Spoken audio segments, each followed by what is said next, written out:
Good morning, good afternoon, good evening, ladies and gentlemen, boys and girls. Welcome to Emergency Management Associates. We're coming to you from the Area Command, 392 miles west of Kitty Hawk Beach, North Carolina. We want to welcome you all to our program this evening. We're coming to you from the captain's log here at the Area Command. Captain's log, star date 7/9/2025. Start date 7/9/2025 at the Area Command in North Carolina.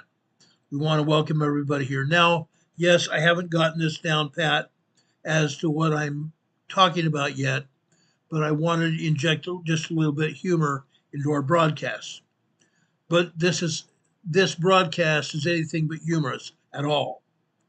This is still unnerving. Okay? I'm going to be honest with you. It's still unnerving. For anybody that is living presently in the Pacific Northwest, you may be living on pins and needles as we speak.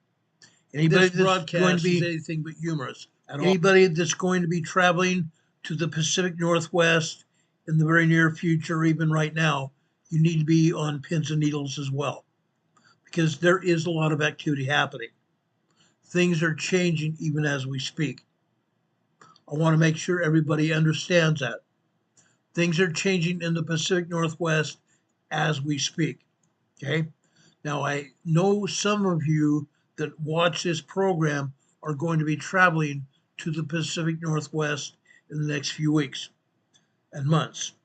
Okay? Probably not past September, October, because then it's going to snow. But folks, this is going to be unnerving to talk about tonight. Now, yesterday we spoke about a lot of activity at Mount Rainier and Mount St. Helens. Both those volcanoes are unstable. Both of those volcanoes, both Mount Rainier and Mount St. Helens, are in high unrest. High unrest, guys. Now, I saw a report last night from KUTV in Portland, Oregon. They interviewed a USGS geologist, scientist, and she said that nothing's going on. She said they're only having microquakes and tremors. 1.0, 0.7 microquakes, 1.7, 1.5 tremors. It's wrong. Yes, there are some tremors hitting Mount Rainier, Mount St. Helens, and Mount Hood, but it's a lot more than just tremors. I'm going to show you that unrest tonight. Now, I'm talking a little bit out here in order to get some more people into our chat and onto our program. I want to present this once and only once. I don't want to be going back and rehashing it.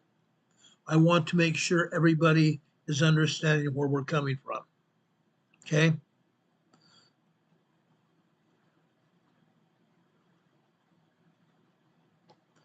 Newton, we're glad to have you here. Diana, too, is here. Our buddy Demon Catman from the east of England is one of my best friends and one of our moderators here tonight. We appreciate you very much. Dixie Wells here. Alan Newton, thank you for being here. Now, guys, I'm very serious about what I'm talking about tonight. CC is also here. Now, guys, what I'm talking about is very serious. Okay? I want to make sure everybody is aware of what's going on. Again, I'm going to tell you that Mount St. Helens and Mount Rainier are active. Very, very active. A lot more active than they were even 2 days ago. Okay? 2 days ago, yes, we're getting some microquakes and some tremors and an occasional small 3.0 to 3.5 earthquake. Now I'm going to show you exactly what is going on. And you may not even realize exactly what's going to happen. We don't know what's going to happen yet. But I'm telling you, there is a lot more unrest at these Pacific Northwest volcanoes, Washington and Oregon, than what they're telling us. As I've said before, They've never been honest with us at all. The USGS and the Pacific Northwest Seismic Network have never been honest with us ever. And I don't believe they're going to be honest with us anytime soon. But what I'm going to project to you tonight is actual data. Actual data. And as I am showing you this evidence tonight, I'm looking at a seismograph recording data that I can't publish with you tonight. It's not allowing me to show it to you tonight. Okay? Unfortunately, it won't show up here on our broadcast software. All it shows up is a black screen. So I can't publish it with you tonight and show you exactly what's going on.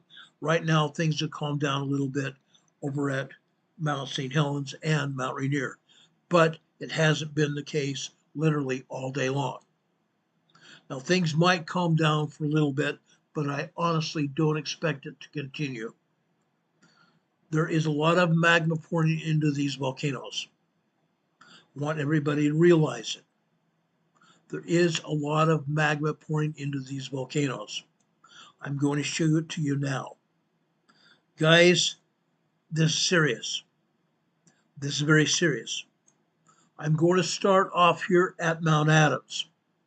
Mount Adams is east of Mount St. Helens. And there's one other volcano I'm also going to show you here between Mount Adams and also Mount St. Helens. This is Mount Adams right here. I'm sorry, this is not Mount Adams. I'm sorry. This is Mount Rainier. Let's go find Mount Adams right now. Okay? I'm sorry about that.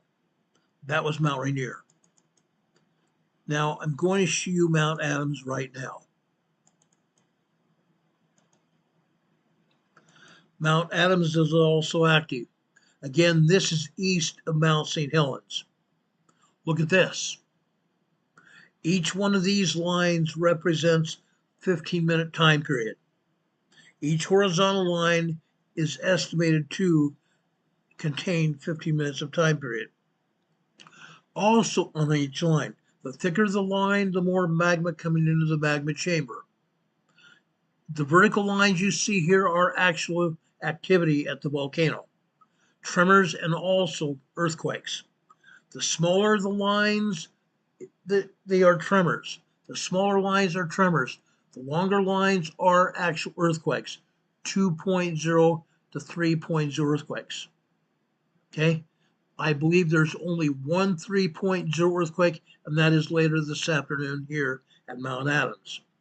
All the rest of this activity is basically some tremors and 2.0 earthquake. The 2.0 earthquake happened here. I'm going to show it to you right now. I'm going to enlarge this so you can understand where I'm coming from. Actually, two 2.0, 2.2 earthquakes.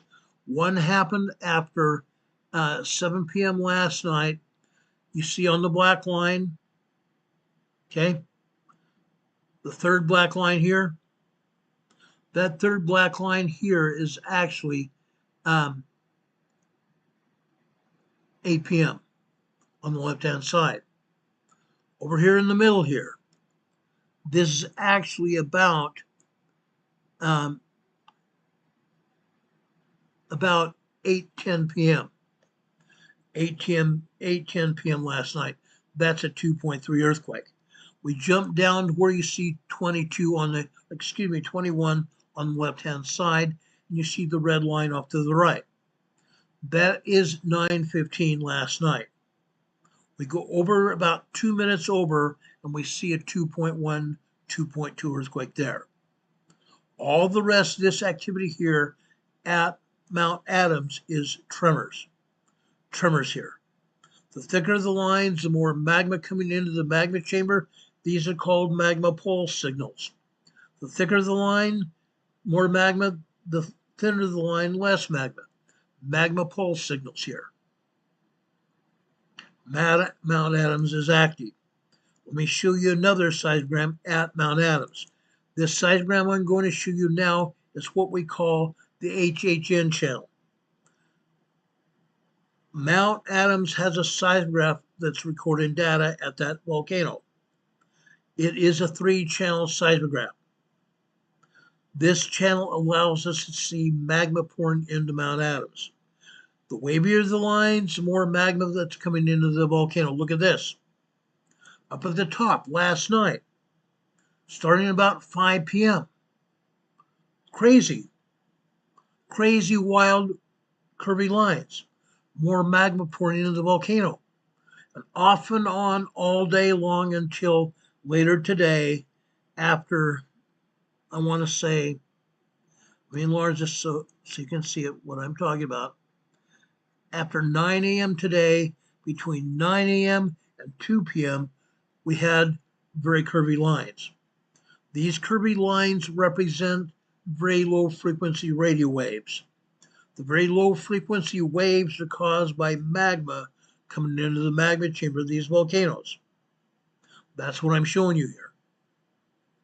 The wavier the VLF waves are, more magma coming into the magma chamber of these volcanoes.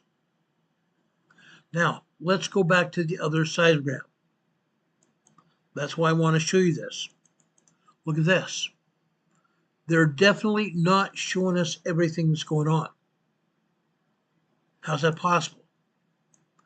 When these wavy lines are moving, more magma coming into the magma chamber. Magma fractures rock in the magma chamber. The magma is coming into the volcanoes here under pressure. As the magma enters the volcanic chamber, it fractures rock on the way inside. All they're showing here at Mount Adams are tremors and a couple minor earthquakes. That can't be. It can't be. All that magma should be causing a lot larger earthquakes, but you don't see it here. That means the agency has deleted the information. The agency has deleted this information at Mount Adams. Now let's go over to a volcano closer to that called Cedar Flats. Look at this. Now Cedar Flats is also a multifunctional seismograph, meaning it has multiple channels. This is the VLF HHN channel. Okay, this shows the curvy lines as well. Okay, up at the top, last night after 5 p.m., between 5 p.m. and say 6:30, yes, we had some active magma coming in to the magma chamber at Cedar Flats. Down at the bottom, this again is this morning and early afternoon. A lot of magma, isn't it? A lot of magma. We have one earthquake here at Cedar Flats, right here in the center here. One earthquake. Now, why are they not showing this on the other seismograph? That's my question. This is actually a 3.1 earthquake at Cedar Flats. A 3.1 small earthquake at Cedar Flats. And yet they're not showing it on the other seismograph. What's that tell you? The other seismogram was their main channel. The other seismogram was their main channel where they put people when they first hit Mount Adams. That's why. They don't want anybody to think what's going on, to see what is really happening at these volcanoes. Showing a 3.1 earthquake here at Cedar Flats. It's also showing some activity last night, yes, early yesterday evening at 5 p.m. to 6:30, and then again after 10 a.m. this morning until 2:30 p.m. this afternoon. Now this just happened, didn't it? Okay. Right now over in Washington, Oregon, and California, it's Pacific time. Pacific time. So what we're seeing here is active information here. The bottom of this seismogram is showing us active information. This is happening now. This is happening now. As we have this 3.1 earthquake, why are we not seeing these wavy lines here, the VF waves here? That's another situation. Have they taken those VF waves down? The magma causes these earthquakes here at these volcanoes. If they don't have magma, they're not going to reverberate like this unless there's an earthquake fault. But I assure you one thing, there is no earthquake fault at Cedar Flats. This is a volcano here. This is a volcano. Okay, let's continue this. Now, as I said, Mount Adams is east of Mount St. Helens and just west of Mount Adams. Between Mount Adams and Mount St. Helens, we have Cedar Flats. Now, I'm going to skip over Mount St. Helens for a few minutes. I want to go over to Mount Rainier right now. Last night, I showed you a lot of activity at Mount Rainier. On our on our EMA, Emergency Management Associates channel here, on our post, we posted information last night. I showed you active pictures last night at midnight, showing you the activity at Mount Rainier, Mount St. Helens, and also Mount Hood. Active information. Those mountains, those volcanoes are still active.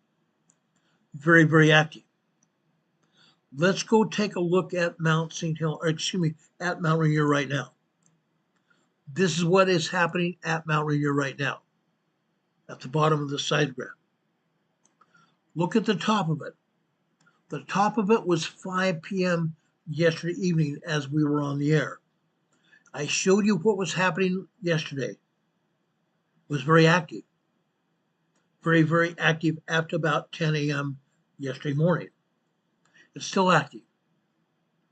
Still very active. What we're seeing here are 3.0 earthquakes. Yes, we're seeing lesser tremors. We're also seeing minor earthquakes all over here. Tons and tons of minor earthquakes as well. Minor earthquakes are 2.0 to 2.9 earthquakes. Tremors are 1.0 to 1.9. Microquakes are 0.1 to 0.9. Yes, we have some microquakes here as well. We have a lot of tremors here. We have some minor earthquakes here as well. But look at these longer lines here. These are 3.0 to 3.5 earthquakes. 3.0, 3.5 earthquakes. Now, with that said, we also have something else that's very interesting here. Let's go over and look at this very thin sideways rectangle. What's that? What is that? This happened after 10 a.m. or 10:15 a.m. this morning. This is a magma churn signal. Magma churn signal happens when there is superheated magma coming into the volcano. Magma churn signals show up on seismograms and are typically 23 to 24 lines high, except when seismologists turn down the information at the computer, at the seismograph. When they turn down the sensitivity, it shows up here on the seismogram when there's a magma churn signal. We can tell how far the seismologists turn down the seismograph by looking at the magma churn signal. Again, the magma churn signals should normally be 23 to 24 lines high. Let's look at this one. This one happens to be 1, 2, 3, 4, 5, 6, 7, 8 lines high. This means this seismograph was turned down 70%. We're only seeing 1/3 of active activity. 1/3 of the active activity, meaning these earthquakes are showing up The tremors that are showing up are actually larger than they're showing up. The activity at these volcanoes is larger than they are showing it. Why? Because the agency, again, does not want us to realize exactly how strong these earthquakes and activity are. That's why. Now, I've gotten quite a few questions about this early on. That's why I wanted to come forward and explain what's going on here. Earthquakes that are happening at these volcanoes are not exactly as they're saying they are. They only want us to know what they want us to know, and that's it. They're not even, when they come on the television screens and talk to the reporters, they are lying to the public because they don't want the information to come out exactly how drastic this is. Yes, this is very important to realize what's going on. That is why I am on the air right now. Now, right now, as we speak where I live, we have an active severe thunderstorm moving in. I'm not going to stay on the air for a very long time as I usually do. I'm only going to spend some time here explaining what is going on here in the Pacific Northwest. This is urgent information. Now, as we show this to you right now, I'm asking all of you to please share this information far and wide. Why? Because your friends, your family may live here in the Pacific Northwest. And we may have a volcano or several volcanoes that are going to erupt. What does that mean? What does that mean? When Mount St. Helens last erupted in 1980, when it erupted in 1980, what happened? Ash was seen in South Dakota. Yes, South Dakota had ash from the activity in March 1980. Okay, when Mount St. Helens last erupted, ash from Mount St. Helens was found in South Dakota. What happens now? We do not understand or even know how strong these eruptions are going to be. But what I'm going to tell you right now, you need to take to heart. Because your friends that live in this area, your relatives and family that live in these areas, they need to understand what's going on because the agencies are not going to tell them. They're not going to tell them. And by the time the information gets out to the news media, it's going to be too late. The eruptions will already have happened. I'm not saying it's going to erupt today or tomorrow, but I am going to say this. We have enough information here. We're showing you right now that these volcanoes are on the uptick of eruption. I've been talking about this for a very long time now. A very, very long time. We need to get this information out to everybody. We're here to save some lives. I need you to talk to your friends, your family members, your extended family, your neighbors, the people you associate with here on social media. I need you to have you share it with the people you work with. We need to get the widest distribution possible of this information. This is urgent information. Yes, there is a possibility that this volcano and the others that we're going to be talking about tonight could erupt. A very good possibility. But on the same side, there may be a possibility that it won't erupt. We saw this activity happen when Mount St. Helens, right before Mount St. Helens erupted. And then the activity died down for several days, and all of a sudden, the USGS and the Pacific Northwest Seismic Network said, okay, things have calmed down at Mount St. Helens, so we're going to allow people back in. 2 days later, all hell broke loose. 2 days later, Mount St. Helens erupted, and 57 people died as a result of it. This is why I'm sharing with you this information. They didn't share it very well when Mount St. Helens erupted in 1980 at all. They didn't share it at all. Nobody even could find it unless they were on the internet, and the internet didn't really exist in 1980 at all. The only way you could get the information is going to PNSN, the Pacific Northwest Seismic Network, run by the University of Washington. That was the only way you could get the information. Now we have it. Now we have it. Even though they alter it, now we have most of the information. But this is what is going on here at Mount Rainier right now. The bottom part of this seismogram is showing you the activity that's going on right now. And you can see the activity that's gone on for the last 24 hours right here. Yes, over here on the left-hand side, after 9:15 this morning on the red line. You see 09 on the left-hand side. You see the red line going off to the right. Well, on the left-hand side over there is 9:15 on the red line. Over here is about 9:18 a.m. That is a 3.3 earthquake.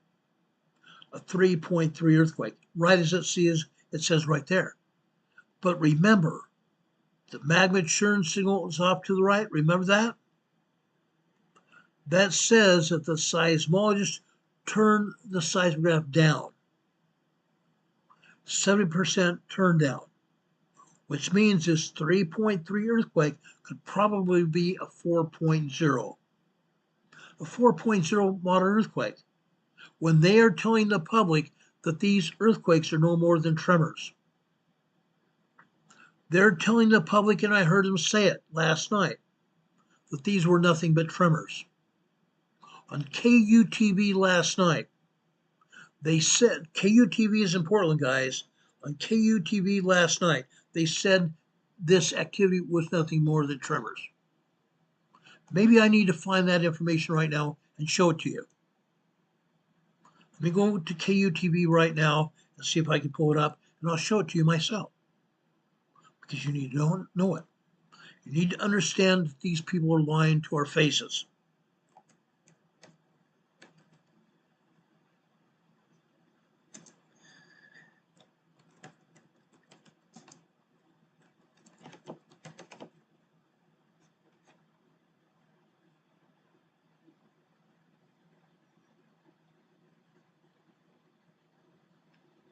Just a second, I'm trying to find it here.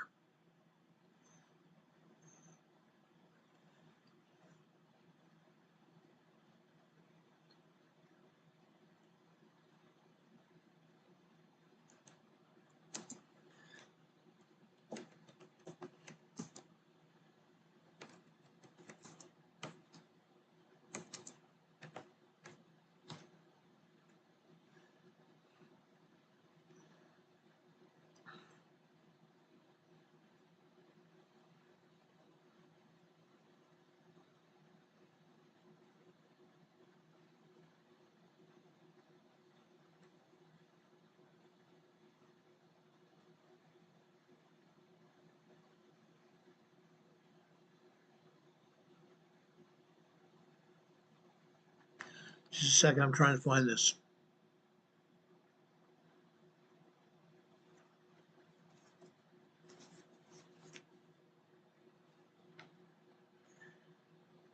I'll get it here for you.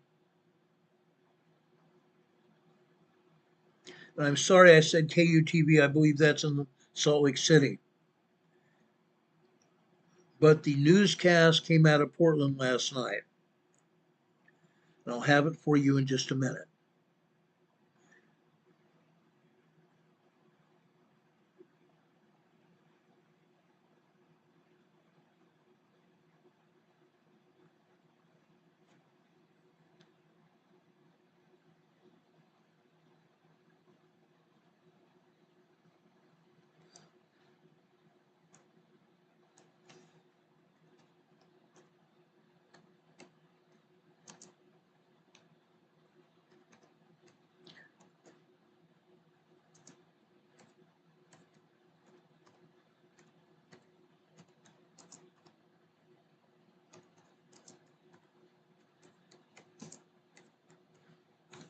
If this wasn't so important, I wouldn't be talking about it.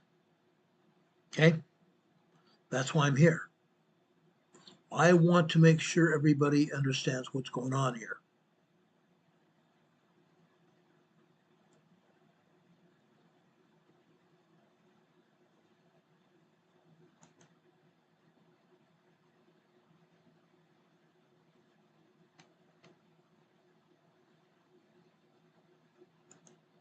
Okay, I found it. Give me a second, I'll put it up on the broadcast software so you guys can see it. It's about a 10-minute report, then we'll go on showing you the activity at these volcanoes so you really understand what's actually happening. Okay, so hang in here with me.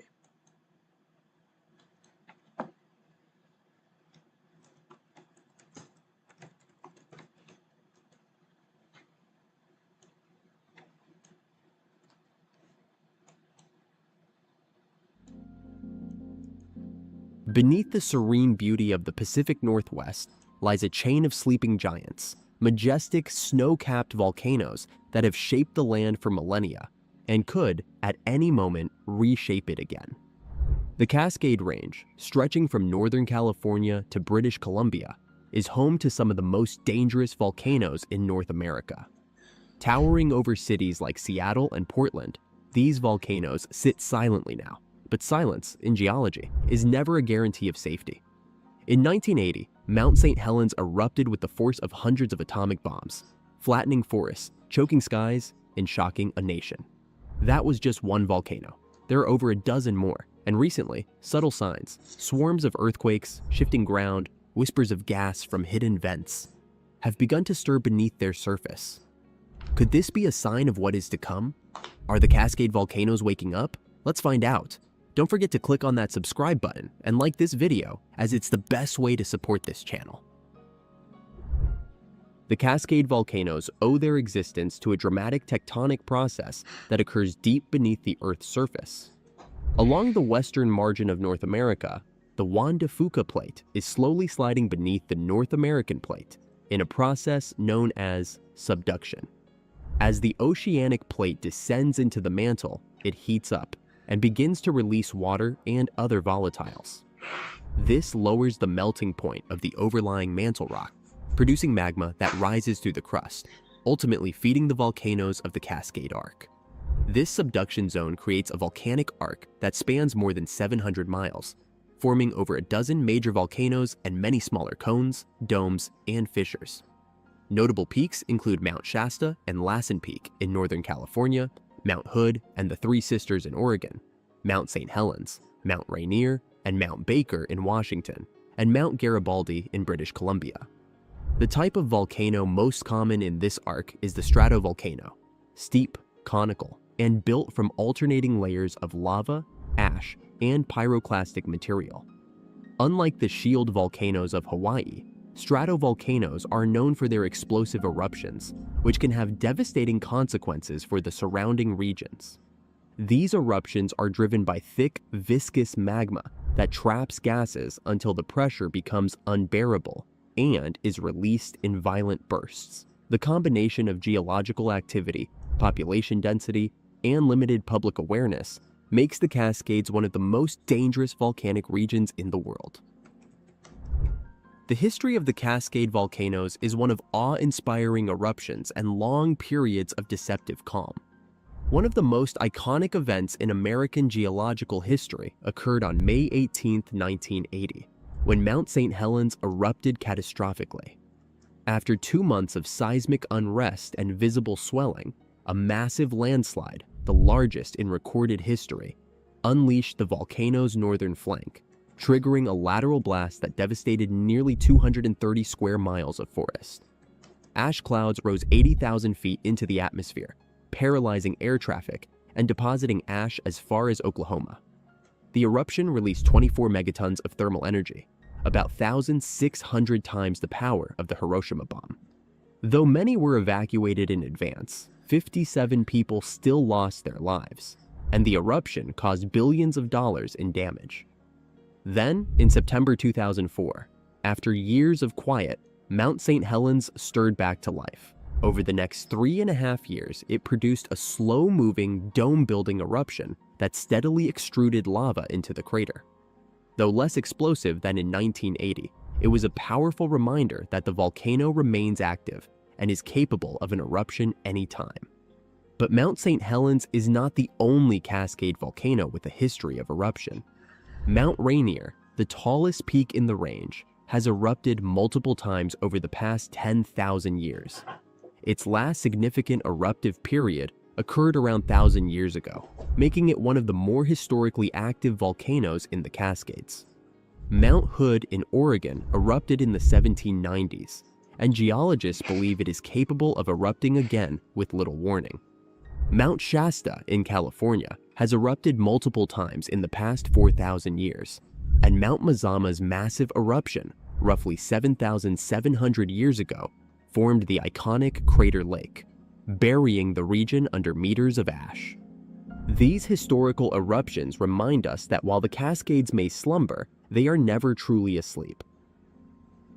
In the past year, subtle but noteworthy seismic activity has been recorded beneath several Cascade volcanoes, raising questions about what lies beneath their calm appearance.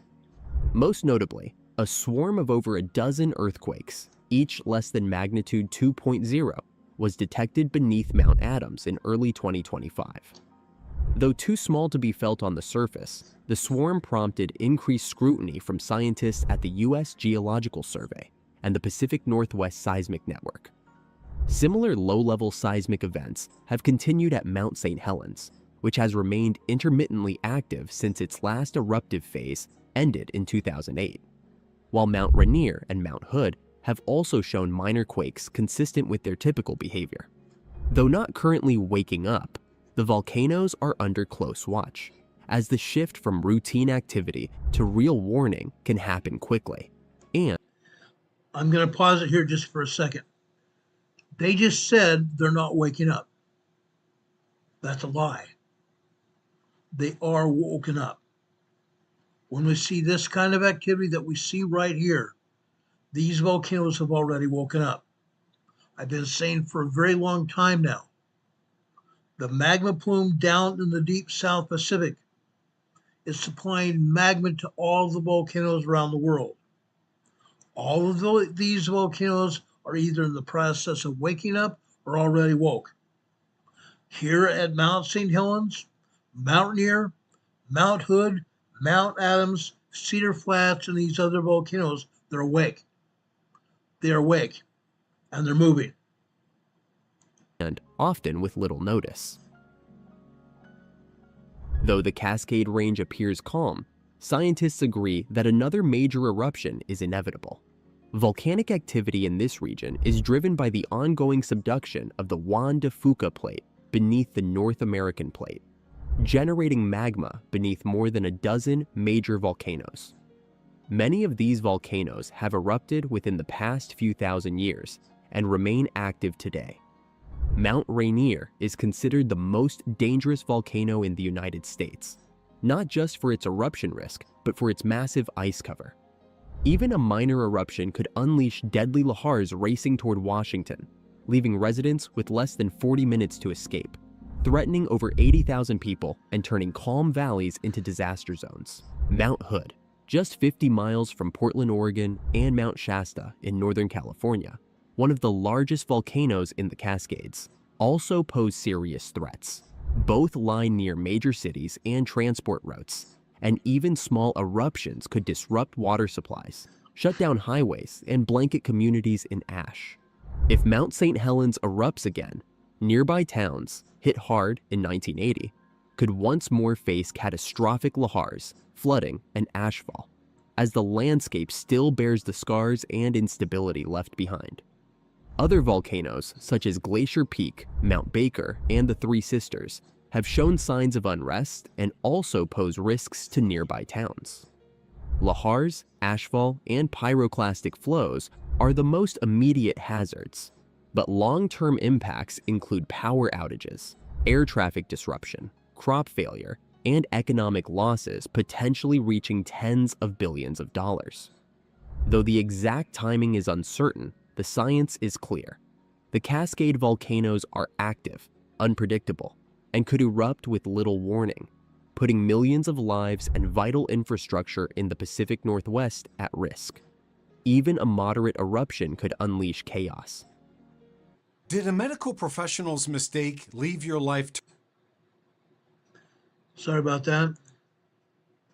Despite these threats, the United States is well equipped to monitor volcanic activity. The USGS's Cascades Volcano Observatory in Vancouver, Washington, serves as the nerve center for real-time data collection and analysis, coordinating with federal, state, and local agencies to issue timely alerts. A sophisticated network of seismic sensors, GPS stations, gas detectors, and satellite imaging is used to detect ground vibrations, surface deformation, gas emissions, and other subtle signs of volcanic unrest. These systems provide scientists with critical data to assess risk levels and identify early warning signs before an eruption occurs. Public education and preparedness have improved over time. High-risk communities regularly conduct evacuation drills, and hazard maps are widely distributed. However, limited funding continues to hamper comprehensive coverage, particularly in remote areas. Advances in artificial intelligence and satellite technology are further enhancing monitoring capabilities, offering near-continuous surveillance. Yet, despite these improvements, volcanic forecasting remains an inexact science, where speed, coordination, and preparedness can make the difference between resilience and catastrophe. The Cascade volcanoes are not going extinct. They are, by definition, active, each with its own unique behavior and eruption history. While the current state of activity remains within normal bounds, history tells us this will not last forever. The real question is whether we are doing enough today to prepare for the inevitable. In the coming decades, climate change may add complexity to the equation. Glacial retreat could destabilize volcanic slopes, increasing the risk of landslides and lahars. Meanwhile, growing urban sprawl into hazard zones places more lives at risk. Scientists can monitor, interpret, and warn, but preparedness ultimately depends on political will, community engagement, and sustained investment in early warning infrastructure. We know how these volcanoes behave. We have seen what they can do. So when the ground begins to shake again, more violently, more frequently, will we act in time? Or will the next great eruption catch us watching but not ready? Share your thoughts about this in the comments section. Okay. That's as far as I'm going to take it tonight. But be advised, what we're talking about tonight is real. Now, I didn't see that interview that I saw last night. I'm going to look for it while we're talking about this tonight. But the interview with the USGS scientists said, we don't have anything to worry about. These are only minor tremors. That's what the scientists said, minor tremors. What I'm telling you right now is what we're seeing here is more than just minor tremors. Okay? These are serious 3.0 to 4.5 earthquakes at these volcanoes. Okay? These are 3.0s to 5.0 even earthquakes at these volcanoes. A 5.0 earthquake usually means an eruption. A 5.0 earthquake at these volcanoes would mean an eruption, and we're nearing that point right now. We've already showed you the activity at Mount Rainier in the past 2 weeks. We told you 2 weeks ago that there was a coating of fine ash at the summit of Mount Rainier. That means Mount Rainier already erupted, but we did not have an active lahar. We did not have an active lava flow at Mount Rainier, but we did have ash at the top of Mount Rainier. Both Mount Rainier, Mount St. Helens, and Mount Hood have an active history. And as that report stated, all of these mountains here in the Cascade Mountain Range could flash at a moment's notice. They could erupt without any warning at all. What I'm showing you here tonight is an active warning. I want you all to know what's happening. That's why we're talking about it here tonight. We need to get this word out. This is vital for everybody's safety.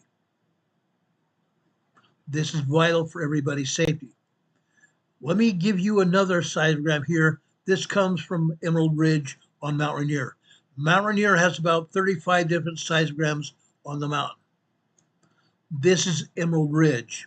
What I'm showing you here is HHN seismogram. An HHN seismogram shows you the curvy lines, which are VLF waves here. VLF waves here at Mount Rainier.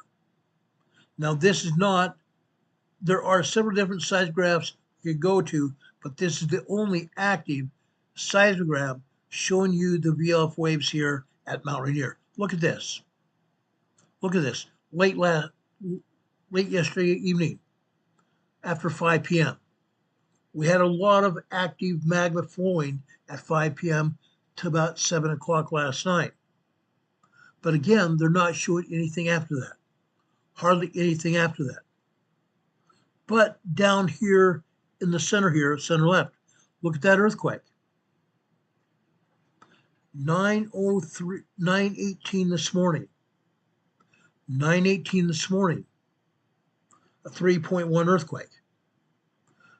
Usually we will see active magma flowing here, but again, they have turned the seismograph down.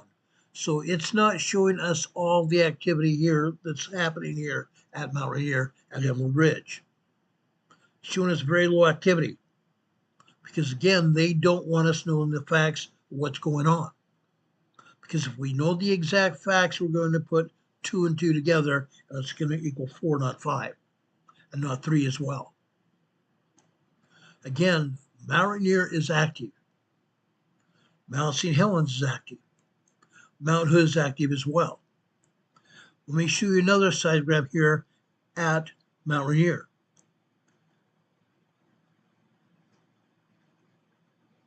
Actually, no. Let's go over to Mount St. Helens.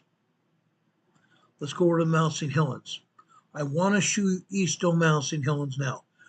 I'm going to show you first East Dome Mount St. Helens last night. Last night, right here. Look at this. This is what showed up last night at midnight. Again, this top of this seismogram shows activity after 5 p.m. yesterday evening. Look at that. We show active earthquakes here. Active earthquakes. The one in the red here towards the bottom here. Okay? That would be a 3.1 earthquake. 3.1 earthquake after 8:15 last night. Approximately 8:19 last night. Okay? Out to the right-hand side, we have a secondary wave, don't we? The secondary wave actually looks like a small triangle going out to the right. That secondary wave tells us that what we're seeing here on the seismogram is not showing us active activity, because the seismologists have turned the activity down on the seismograph.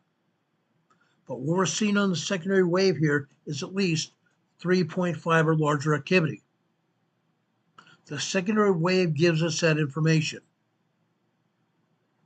So this is actually a 3.5, 4.0 earthquake.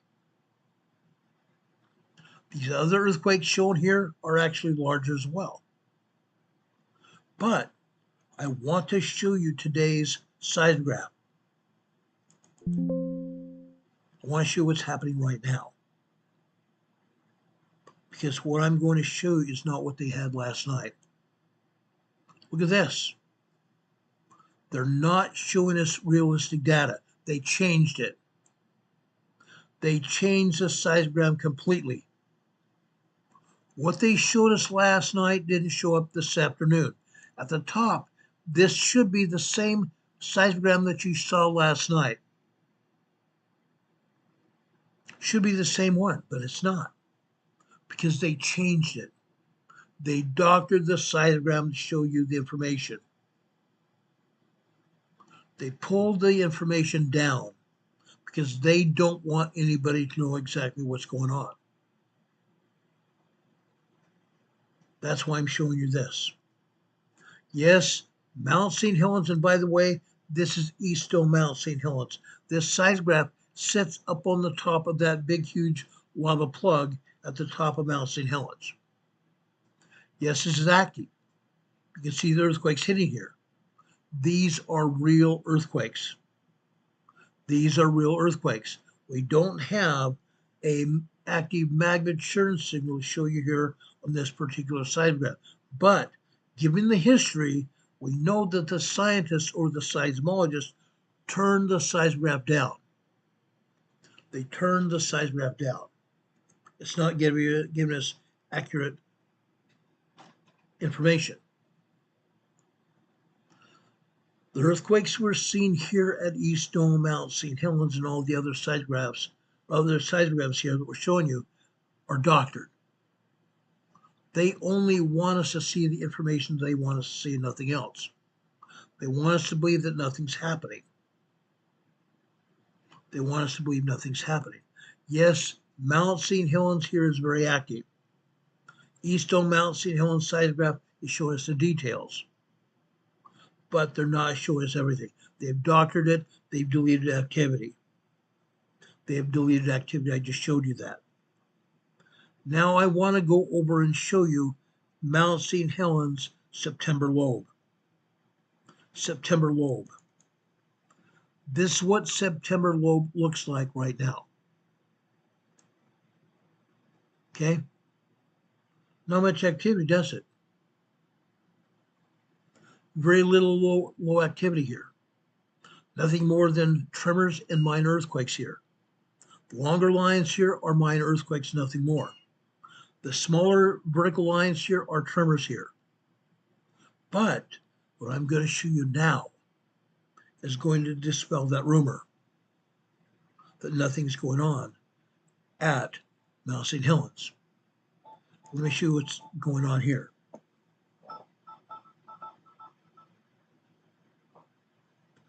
This is what is going on right now here at Mount St. Helens.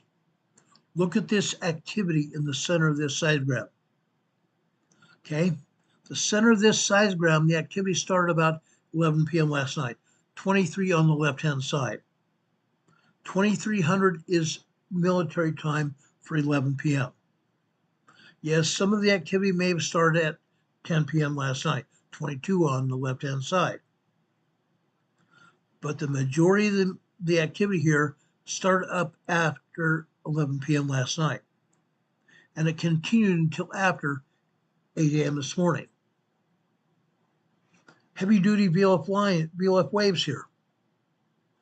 VLF waves that were generated by heavy duty magma coming into Mount St. Helens last night, early this morning. Heavy duty. Up at the top, we see small activity here. At the bottom, we see very small activity here, VLF waves. VLF waves that represent magma coming into the volcano. Why then on the seismograph are they only showing us minor earthquakes and tremors? This kind of activity, magma coming into the volcano under pressure, should generate earthquakes. Fracturing rock inside the volcano. They're hiding the information. They're hiding the information here about St. Helens. Okay? That's why I want to show you that first seismogram, and then I want to show you this one. They're hiding the activity. Last night, this is what September will look like last night. The main seismogram. Yes, here we see an earthquake happen after 8:30 p.m. last night on the blue line here. That earthquake happened at about 8:05 or 8:35 on the blue line. It's on the blue line on the left. It's 8:30. Over here towards the right, it's about 8:35 last night. A 3.0 earthquake. The other activity is the thicker lines are showing you more magma coming into the magma chamber, and thinner lines are showing us less magma. Again, magma pulse signals. Let's go back to Mount St. Helens September lobe today. Look at that. They've doctored the activity. They have doctored the activity. They don't want us to see exactly what is going on. What they showed us early on was not doctored. But you see what happened from last night to this morning. They have doctored the activity here. They've doctored the activity. Now, I spoke with Captain Ned last night. I spoke to Captain Ned late last night, approximately 9 p.m. Pacific time, and I was here at midnight last night talking to Captain Ned. Now, he and I discussed many reasons why they've doctored the activity. They don't want us to see what's actually going on. Two, they want to have what they call plausible deniability. They want to have plausible deniability. Oh, this didn't really happen. It didn't really happen. See what we're showing you here? It's not really showing us much of any information.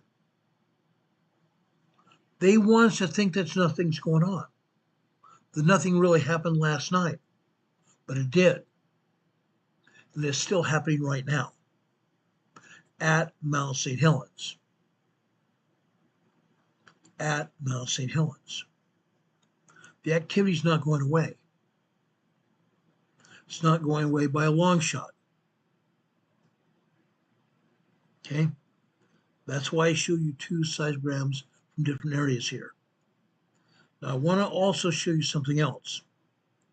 I want to go over right now and show you Timberline last night. Timberline is government camp at Mount Hood last night. Look at this. Again, the thicker lines here represent a lot of magma coming into Mount Hood last night. Right here, you're seeing a lot of harmonic activity caused by magma coming into Mount Hood. You see these thicker lines? These are harmonic tremors here, caused by magma coming into Mount Hood. You see vertical lines here. Yes, we see tremors, just tiny vertical lines. We also see longer vertical lines here, which are here minor earthquakes. 2.0, maybe 2.2 activity. Very, very minor earthquakes. Let me show you the seismogram that actually was published right now, today. This may blow your mind. This is Timberline right now. Look how they changed it. Last night after 5 p.m. until 7 p.m. last night, we had a lot of harmonic tremors. They moved it. They erased the activity. They erased the activity. Yes, they're still showing minor tremors and microquakes. They are showing that. But they're not showing the harmonic tremor that was actually happening last night. They deleted it. This is the activity that they're wanting to show us right now. Yes, we're seeing some minor earthquakes. And down here on this blue line in the center left here, this is on the blue line after 1:30 in the morning. On the far left on the blue line is 1:30. This is 1:32 a.m. this morning. A 2.7, 2.8 earthquake. 2.7, 2.8 earthquake here at Mount Hood. Yes, you're seeing some other 2.0, 2.1 earthquake activity. These smaller vertical lines. 2.0, 2.1 earthquake activity, minor earthquakes. But down at the bottom, we're seeing harmonic tremors again. The same thing that we saw last night at Mount Hood, but they have doctored the activity today.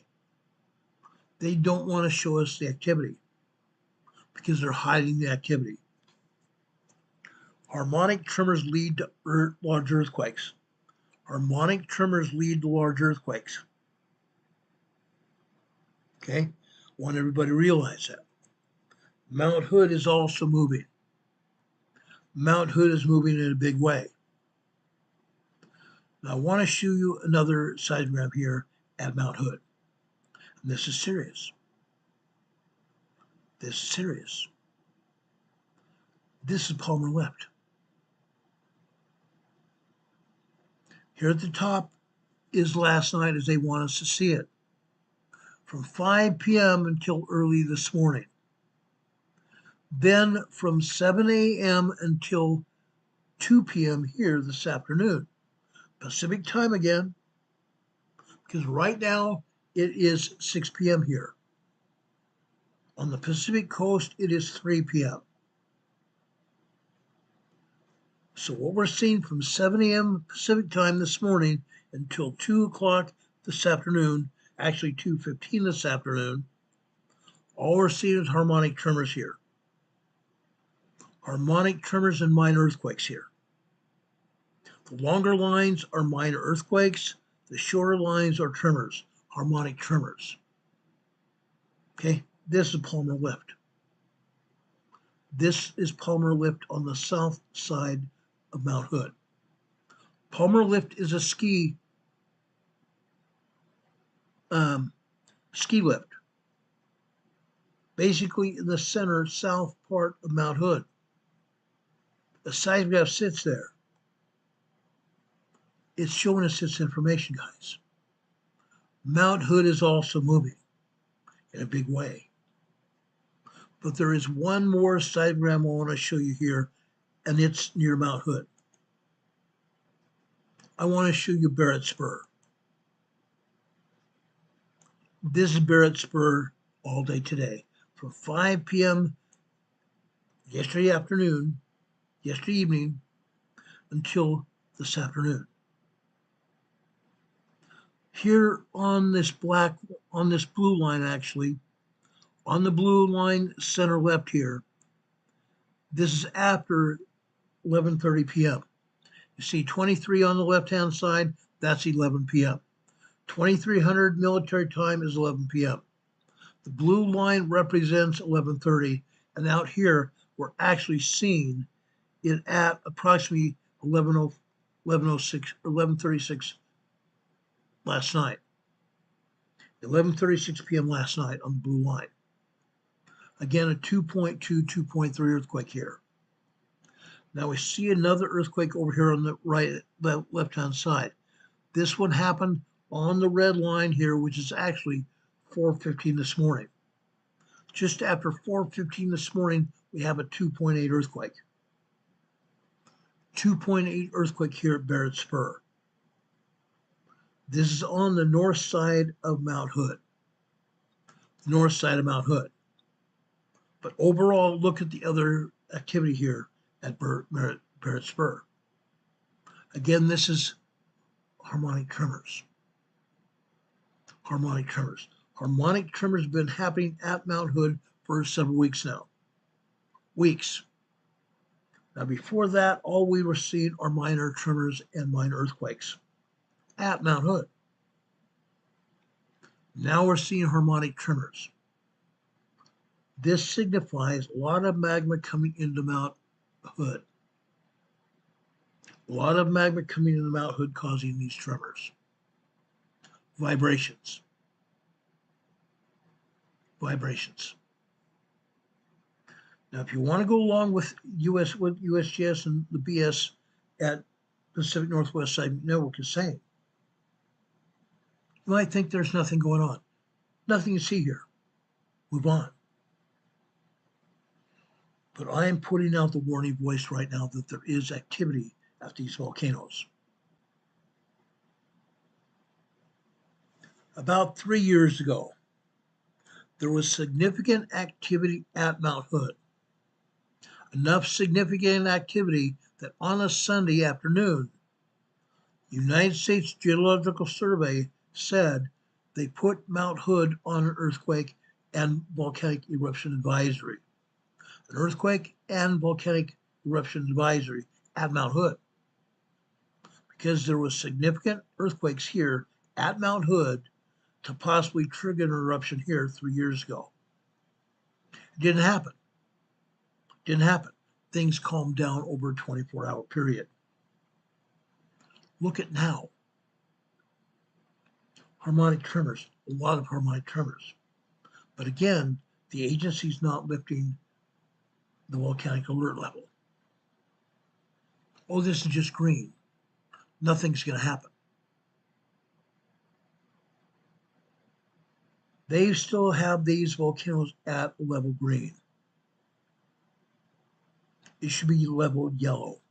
Caution. Caution. Now, as that scientist that was interviewed in that piece I showed you, on Mount Rainier, we have skiers. We have hobbyists that climb Mount Hood as a hobby. We have scientists that are investigating what's going on, but I'll bet they're not on the mount right now. They're sitting in the comfort of an office, monitoring what is going on because they realize the danger that is going on there at these volcanoes. They realize what's going on. Hurricane Heather's just put up a chat here in the chat saying at least a yellow alert level. I agree. All of these volcanoes should be on at least a yellow alert level advisory. Okay? We ask you all to share this information far and wide to all your friends, all your neighbors, your family and extended family. What I've shown you here this evening is important. You're not going to get this information anywhere else because heaven forbid the agency talks about it. But we are talking about it. We're showing you the information. Now, as I said last night, we are going to have a special guest on our program. His name is Captain Ned. Years ago, he had his own channel here on YouTube, and YouTube kicked him off. We're going to bring him back on. We are going to talk about the Pacific Northwest. I want him on the air to talk with all of you about his experiences in the Pacific Northwest and what he's seen. Yes, tomorrow night we're going to be talking about the magma churning through the ground in hydraulic waves. We talked briefly about that last night. Magma is pushing through the ground in these magma chambers, like water in a hose. Water pent up in a hose, hydraulics. Hydraulics. Hydraulics is just what is happening with this magma underneath the ground right now, causing vibrations like harmonic, like hydraulics, moving vibrations. Some of you that have emailed me, and I've gotten your emails, describe that same vibration I'm explaining to you now. Magma going through the ground in hydraulic waves. Unreal. Now, Richard has just put up a chat here saying that Guatemala has had a 3.1 earthquake. Down in Guatemala, they've had a 3.1 earthquake. But what I'm going to tell you this, Guatemala's had more than a 3.1 earthquake. I'm going to tell you that right now. They had a 5.8 earthquake earlier today. Let's go down here on the USGS map and I'll show you.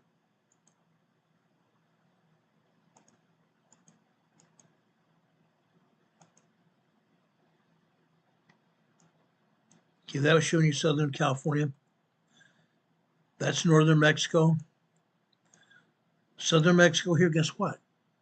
There are 50 earthquakes here in Southern Mexico. 50 earthquakes here in Southern Mexico between Puerto Vallarta right here and down here at the border of Guatemala. 50 earthquakes. 4.5 to 3.5 earthquakes all up and down this whole area. Down here in Guatemala, guess what? They're not even being truthful with us here. That earthquake I just showed you is a 3.4 here. This is a 3.9, still small earthquake. 3.0, 3.9 are small earthquakes. This is a 3.5 here. Just south of here, near Palin, Guatemala, this is a 3.8. There was a much larger earthquake here, a very large earthquake. Let me show you that earthquake right now.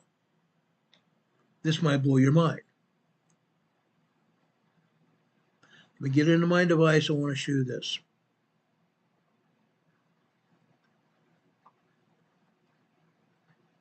I took a screenshot of it. I've saved it here.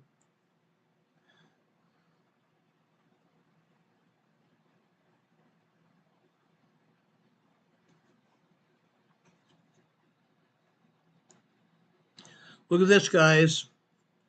This is a 5.7 earthquake down here in Guatemala today. 5.7 earthquake. And it's more than just 4 earthquakes. Look at all these earthquakes here.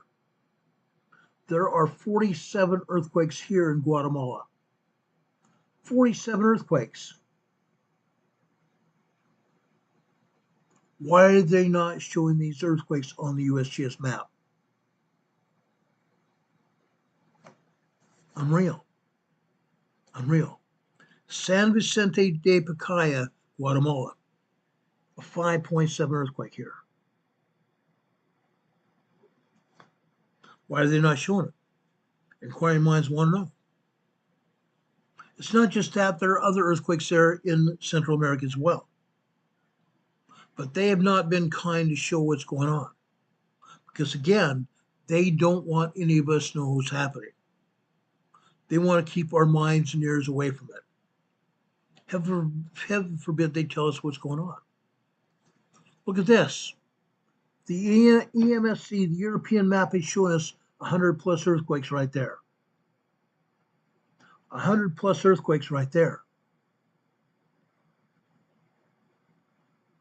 What are they showing us in southern Mexico? Showing us 10 plus right there. But let's open this 100 plus up. Look at that. Look at that. As I said, there are over 47, 48 earthquakes here in southern Mexico right now. Right there. And even more earthquakes over here in Guatemala and Costa Rica, Nicaragua, El Salvador. But heaven forbid they want us to see this. Heaven forbid they want us to see that. Oh, nothing's going on. Nothing's happening. Look at that. They're not showing us a darn thing. Not a thing. What's going on down here in South America here? They're showing us a large 5.1 earthquake over here in the Pampas, the farmland of Argentina. A large 5.1 earthquake. Fascinating, but no cigar. Look at that. 26 earthquakes here in South America. 26 earthquakes here in South America, and they're showing us one.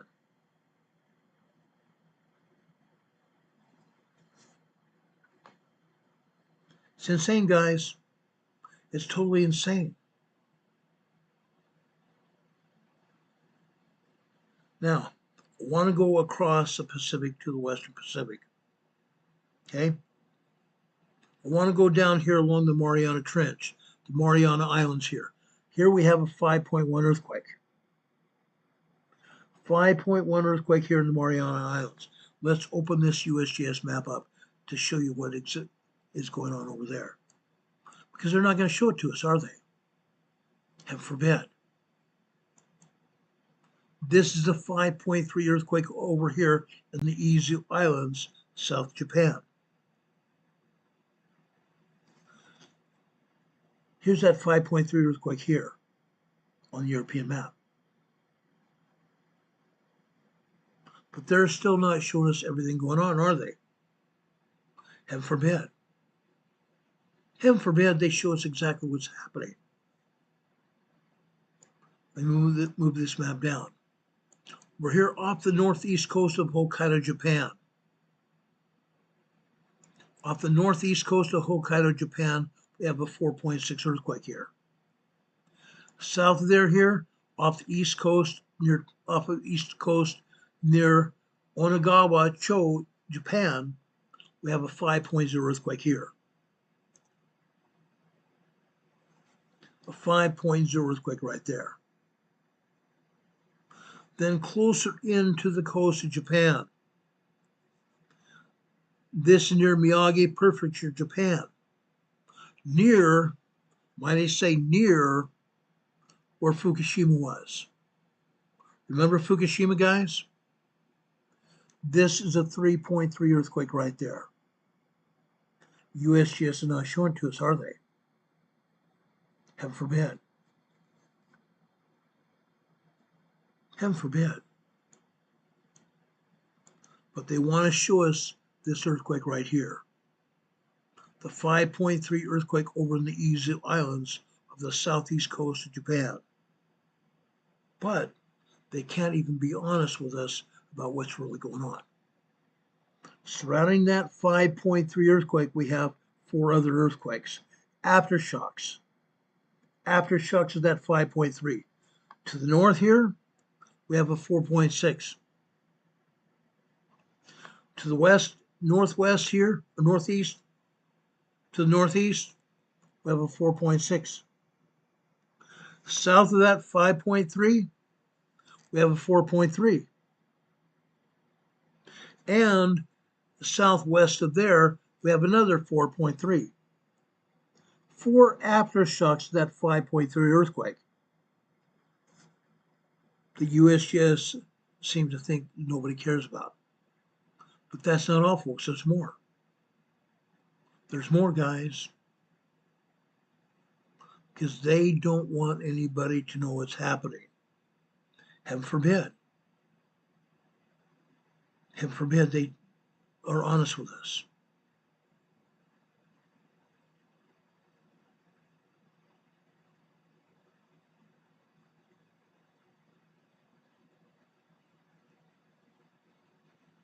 Okay.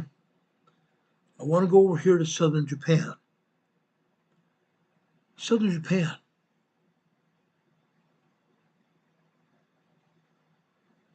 Right about there. Wakayama, Japan. Wakayama, Japan, we have a 2.8 earthquake. They're not showing us that either. Okay. Further south, remember that swarm of earthquakes that was happening right there? We still have a swarm of earthquakes today. 20 plus earthquakes there today. But heaven forbid they show it to us. Heaven forbid they show it to us. Earthquakes still rattling that area, and they're more than just tremors too. There are minor and small earthquakes there. What have we said about swarms of earthquakes? Swarms of earthquakes breed larger, shallow earthquakes. Swarms of earthquakes breed larger, shallower earthquakes. Remember that.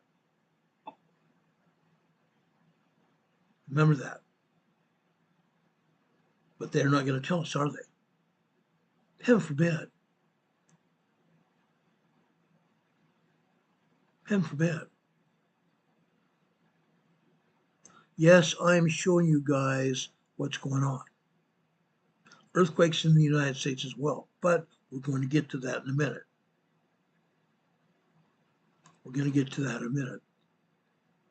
Down over in the Sunni, right down here between Sumatra and Java, Indonesia, right here.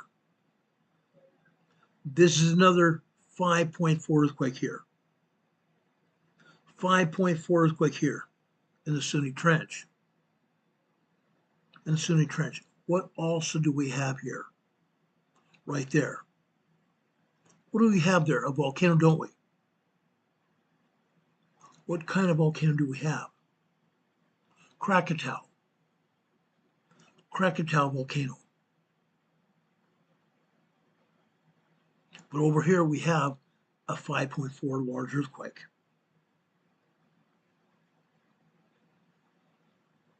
But why are they not showing the other earthquakes here? Why are they not showing the other earthquakes here? Look at this. Look at all these earthquakes. Off the coast of southern Sumatra, Indonesia, this is a 3.3 earthquake.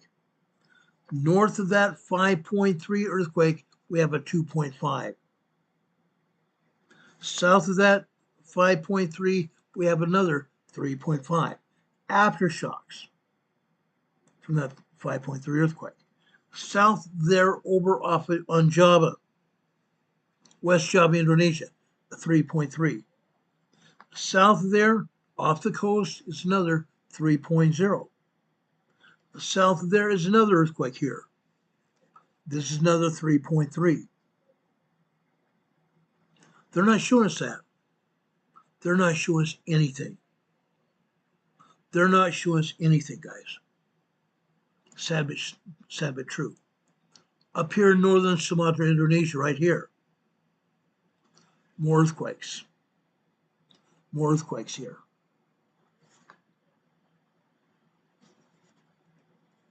Two small earthquakes there. North of there, in the Nicobar Islands, north of Sumatra, this is a 3.7 small earthquake. 3.7 small earthquake. Why are they not showing that? Why can't they be honest with us and let us know what's going on?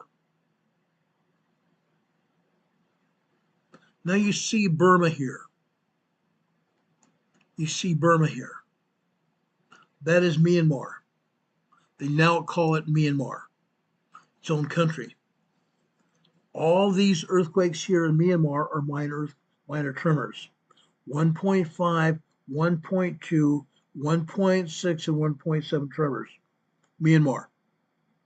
These are aftershocks of an 8.4 earthquake 3 months ago. Aftershock of that devastating 8.4 earthquake that killed and injured a lot of people here in Myanmar. Seismic activity is still hitting that area, isn't it? Absolutely is. Look what's happening here in China and Pakistan and Afghanistan. Earthquakes there. Earthquakes there. Earthquakes over here in eastern Turkey and over here in Syria as well. 30 earthquakes here, guys. 30 earthquakes here. These are aftershocks of a 9.0, 10.0 earthquake that happened here 2 years ago. Actually, 2.5 years ago. February 3rd, 2023. 9.0, 10.0 earthquake that hit here 2 years ago, 2.5 years ago.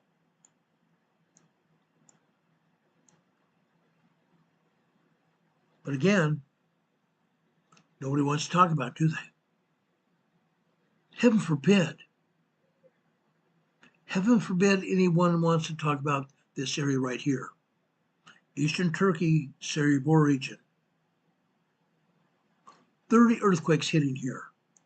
And nobody wants to talk about it at all. How about over here in Western Turkey here? 20 plus earthquakes here in Western Turkey. 20 plus earthquakes over here in Greece. 20 plus earthquakes here in Greece. Why are they not showing them here? Nothing there. Nothing there at all. How about down here in the Aegean Sea? Here in the Aegean Sea, what's going on? We have earthquakes throughout this region. This is the 1.8 tremor here. This is just north of these islands here in the Aegean Sea. Volcanoes. There is magma down here beneath the Aegean Sea trying to find a way to erupt. That is a 1.8 tremor. This is a 1.9, 2.0 earthquake. Okay. How about east of Crete, Greece? This is a 2.7 earthquake there. Further to the east, this is a 3.0 earthquake here.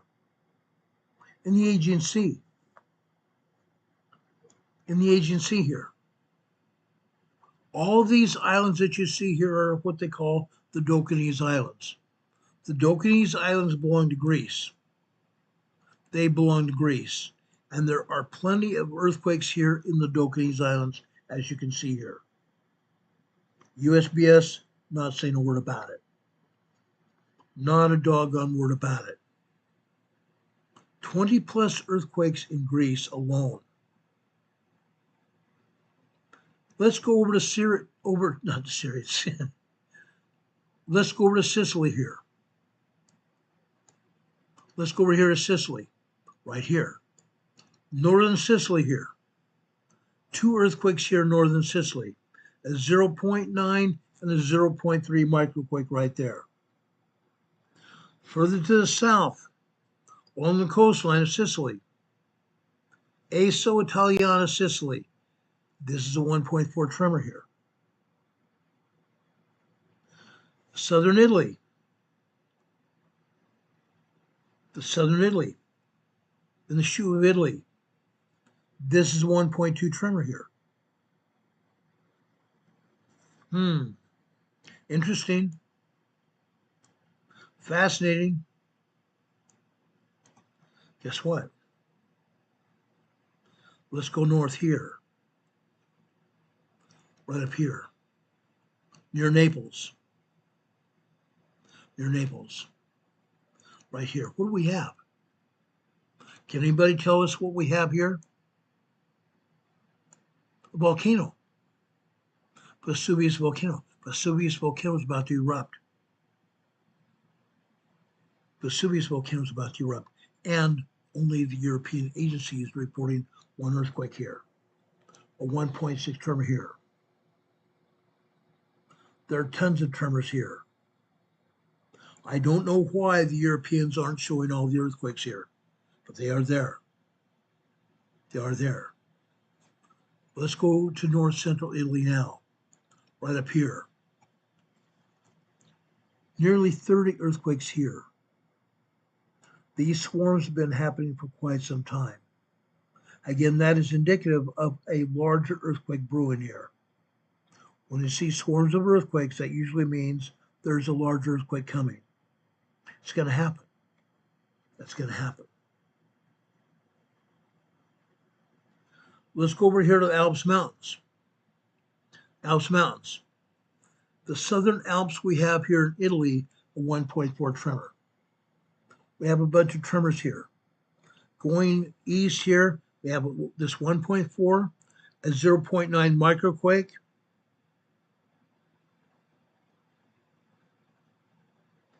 a 0.7 microquake, another 0.9, a 1.4, another 1.4 right there. Italy there, okay? Down just south of the Alps Mountains, Magma, Italy. This is a 3.6 earthquake. 3.6 small earthquake. But again, USGS not saying a word.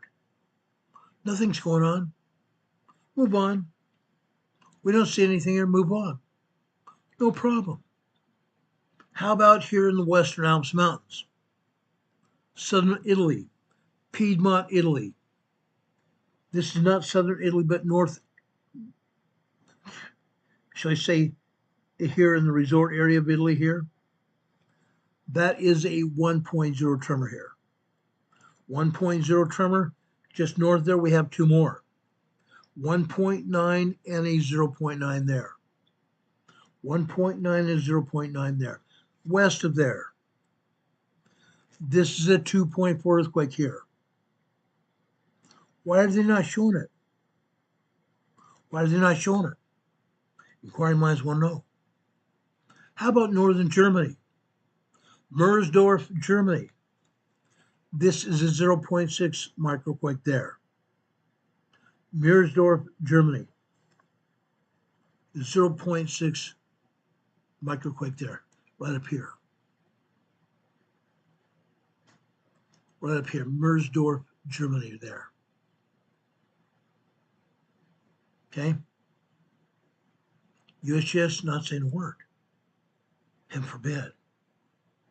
Over here in the Alps-Rhône region of France, this is a 2.4 earthquake here.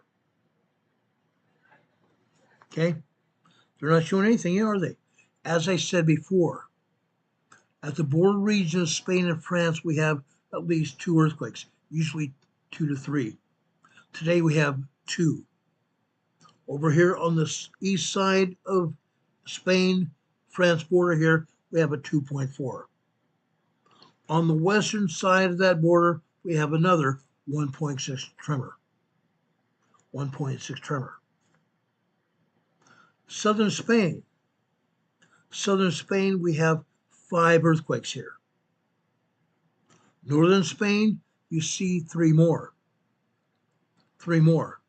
A 1.9, a 2.4, and a 1.8. A 2.4 and a 1.8 there. Southern Spain, we go down here, and let me bring this up here. Right in this area right here, we have a 2.5, a 2.1, a 2.3, and a 2.0. The 2.5 is right there. Now, on the eastern side of the Strait of Gibraltar, right down here, I'm going to show it to you, right here. We have a 2.2 earthquake right there. Right there. Over on the eastern side of the strait, we're back here in the Azores Islands right there. Guess what? There's a 2.0 earthquake right there. And further out here to the west, right out here, we have a 3.5 and a 2.5. A 3.5 and a 2.5 right there. Azores Islands. Why am I showing this? Guess what? Nobody else is showing it to you. But I am. How about the Canary Islands, guys? Whatever happens in the Canary Islands? Can anybody tell me? What has happened here in the Canary Islands? I would think most people would want to know. Most people would either want to know or already know what's happened over here in the Canary Islands here. Let's go over to Tenerife. Here's a 1.7 tremor here. That's not all, folks. There's more. Just to the east of there, 1.5. 1.5 tremor right there. North of there, we have a 2.0 earthquake. North of Tenerife here, we have another 1.5 tremor. Then let's go over here further to the west, right here on La Palma Island. What happened here at La Palma Island 3 years ago? Can anybody tell me what happened here on La Palma Island 3 years ago? Right stuff says La Palma. Yes, La Palma. 3 years ago, we had an earthquake, and we had a major volcanic eruption. Cumbre Vieja volcano erupted right there. Cumbre Vieja volcano right there erupted, but it erupted down here on the flank of the volcano, the southern spine of Cumbre Vieja right there. This is where it erupted right here on the spine. Now, over here on the east side of the island, just offshore from the east side of the island right here. Today we have a 2.4 earthquake right there. A 2.4 minor earthquake right there. Now, I've spoken very little about La Palma Island until now. Right here. This is where that 2.4 earthquake hit. Now, for those people that have watched me for the past 6.5 years, I completely covered what was going on when Cumbre Vieja volcano was erupting. We had scientists we were talking to over there. We had the governor Yes, the governor of the Canary Islands that we spoke to there. We had other people we spoke to, including homeowners and business owners here on La Palma Island. We showed you the volcano erupting. We kept very close tabs on what was going on because a lot of false information was being put out. But what did we tell you about the volcano erupting? The magma plume that offered the magma to Cumbre Vieja volcano moved. The magma plume moved way to the south. The magma plume moved to the south right about in here. Why then are we seeing earthquakes up here at Cumbre Vieja volcano right there? Why are we seeing earthquakes here? That to me says that that magma plume has not left that area. We're still seeing earthquakes here. We are still seeing earthquakes here and around the other areas of the Canary Islands. I believe, guys, that that magma plume has now moved over here, off of Tenerife. That tells me that that magma plume may move over to the island. Each one of these islands was created by volcanic action. We may see another volcano going to erupt soon, because this is the same kind of information we had before Cumbre Vieja volcano erupted on La Palma Island. We shall see. We don't know for sure, but we shall see. But this is not the only place in the eastern Atlantic that's having movement. Not the only place in the eastern Atlantic that's having movement. Let's go over here to the southeast side of England. Yes, the southeast side of England right here. Demon Catman lives in the east of England. Down here off the southeast side of England right here, we have another 1.8 tremor here. We don't get to see many earthquakes here around England or in England at all, but occasionally it happens. This one is off the southwestern shore of England here, a 1.8 tremor here.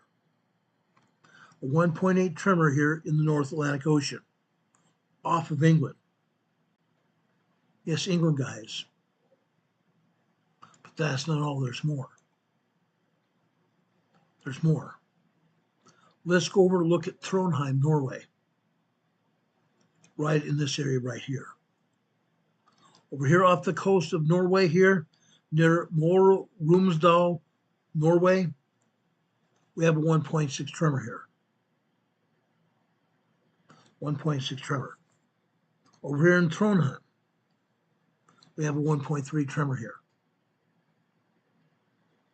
Usually we see tremors and earthquakes over here in Norway and southern Sweden. Today it's just over here in Norway. Trending tremors. Trending tremors there. But that's not all, folks, there's more. Southern Iceland. Southern Iceland here. Right here. At the volcano. Right there. Folks, this is a 2.5 earthquake right there. A 2.5 minor earthquake right there. Interesting. At the volcano. At the volcano. Why is that important? Last time we had an eruption of a volcano in Iceland, it was right here. This huge ice sheet to the north. Let's show it to you on the USGS map. Right here. Underneath this ice sheet, this glacier, there is a tremendous volcano. It last erupted in the late 90s. When it erupted, The eruption caused a massive ash cloud to form. The ash cloud covered most of Europe. The ash cloud covered most of Europe, and because of the ash cloud, it stopped planes from flying. Airliners, our jet planes and such, don't like ash in their engines. They tend to fall from the sky when they encounter ash. They try to avoid it, go around it. But when this volcano last erupted in the 90s, it closed down air traffic all over Europe. All over Europe. Because of the volcanic eruption. Interesting. Let's go over here to the eastern United States. What's going on over here? Ontario, Canada. Ontario, Canada here. This is a mining event earthquake. This is a 0.82 microquake. A mining event over here in Ontario, Canada. Okay? It's right over there.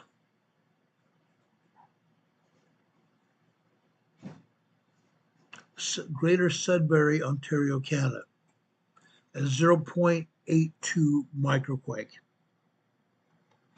What else happened here? On a fault zone. What else could happen here on the fault zone? Right here. This is Ridgely, Tennessee, guys. Ridgely, Tennessee, we see a 2.2 mine earthquake. 2.2 mine earthquake. Yes, we also have it here on the EMSC map. Ridgely, Tennessee. Now, folks, I don't have it pulled up here on our seismographs, but I'm telling you this. This is not the only earthquake here at Ridgely, Tennessee. This is just one of many earthquakes here. Tremors and minor earthquakes here in Ridgely, Tennessee. There might also be 3.0 earthquakes here. This is on the center part, on the eastern side, the center part of the huge pneumatic fault. The huge pneumatic fault here. Ridgely, Tennessee. A 2.2 mine earthquake here. Earthquakes all over this area. Earthquakes all over, guys. I promise you. Even though the USGS and the European agency is not showing earthquakes, I'm telling you, there are hundreds of earthquakes here between Tennessee, Missouri, Arkansas, Louisiana, Mississippi, and Kentucky. Hundreds of earthquakes here. And they don't want us to know about it. The bottom line is they don't want us to know about it. We're having earthquakes here in Oklahoma. This is a 1.8 here near Stroud, Oklahoma. Oil and gas. Oil and gas earthquake here in Stroud, Oklahoma. Everywhere where you see an oil and gas plot, such as this right here, oil and gas. Over here is oil and gas here.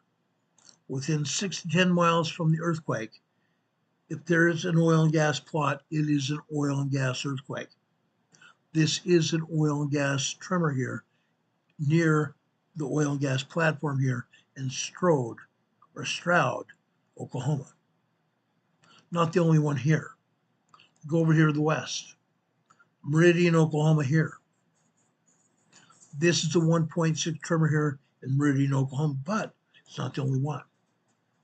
This is a 1.5 tremor here. Okay, right here. Meridian, Oklahoma. Let's zoom in here again. Actually, it's not going to let us zoom in any farther than this. I'm telling you guys, this is also oil and gas here. They're not going to let us zoom in any farther, but over here to the north, this probably is an oil and gas platform here. Another one over here, just north and west of there. oil and gas earthquakes, guys. Oklahoma has 586,000 oil and gas pumps and jacks. 586,000 pumps and jacks here in Oklahoma. Imagine what Texas has. Imagine what Texas has. Here in this area, 2 years ago, we had a 5.2 earthquake here. Right here. Right here. Today, we have a 1.2 tremor here in Stanton, Texas. 2 years ago, we had a 5.2. All of these earthquakes are oil and gas quakes. Texas probably has 3 times as many pumps and jacks as Oklahoma does. But then again, everything's bigger in Texas. Earthquakes here as a result of oil and gas. Pumping operations. Over here in Toyah, Texas, look at this. Swarms of earthquakes here. This is a 2.1 earthquake here, minor earthquake. This is a 2.0. Further here to the east, 1.6. This is a 1.6 as well. This is a 1.5. Swarms and swarms of earthquakes here. All over. Oil and gas earthquakes here in southwestern Texas. Literally all over. All over. Now, they're not showing much of anything else going on here in Utah or Nevada, but I'm telling you there are. There are a lot of earthquakes here in Utah and Nevada. Down here in southern Utah here. Just for kicks and giggles, let's go over here. I'd love to show you this, okay? What do we have here? Cedar City here. Cedar City here. South central Utah. We have volcanic action here. There are volcanoes here. Further south here. What do we have here, guys? What do we have down here? St. George, Utah. St. George, Utah. What do we have here near St. George? More volcanoes. More volcanoes, guys. All over this area. All over this area we have volcanoes. Over here to the west, St. George, more volcanoes. Enterprise, Utah. Santa Clara, Utah, volcanoes. To the north here. Let's go north of Cedar City up here. Central Utah, right here. The Black Rock Desert Volcano. The Black Rock Desert Volcano right there.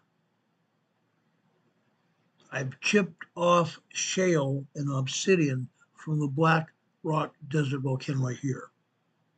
Central Utah. Earthquakes happening here. There's a reason. Magma is at the volcanoes. Magma is at the volcanoes. Down here, we don't have any volcanic activity here in Salt Lake County. Yes, this is Salt Lake County. This is Bluffdale, Utah. Bluffdale, Utah is a small city here south of Salt Lake, right there. They're calling this a quarry blast. Let's zoom in here. I want to see what's going on. Okay, it's not a quarry blast at all. It's not a quarry blast at all. Look at this. What do you think's here? Guys, this is the Utah State Penitentiary. The Utah State Penitentiary here in Bluffdale. This just happens to be a 1.8 tremor here. 1.8 tremor here. There is no quarry. There is no quarry here. Their homes here further to the northeast here. This whole area right here is Bluffdale State Penitentiary here in Utah. They've been building Bluffdale here for a long time. That is a 1.8 tremor here in Bluffdale, Utah. Bluffdale, Utah has been having tremors for quite some time. Why? Because, folks, we have minor earthquake faults down here. Minor earthquake faults in the desert area of Salt Lake City. Yes, Salt Lake City is a huge desert community. But because of the Mormon people here, I shouldn't say Mormon, the LDS people, the people belonging to the Church of Jesus Christ Latter-day Saints, they turned the desert into a blooming rose. A blooming rose.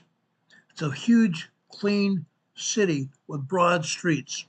Huge, broad, wide streets here in Salt Lake City. Huge, broad, wide streets here in Salt Lake City, and for the most part, it's a clean city. Yes, they have their problems here. They have their problems. But it's a beautiful city. I used to live south of Salt Lake in a town called Sandy. And one of our dear friends here, Don Patoka, who's one of our mods here, he lives in Sandy where I used to live. Great man. Great man.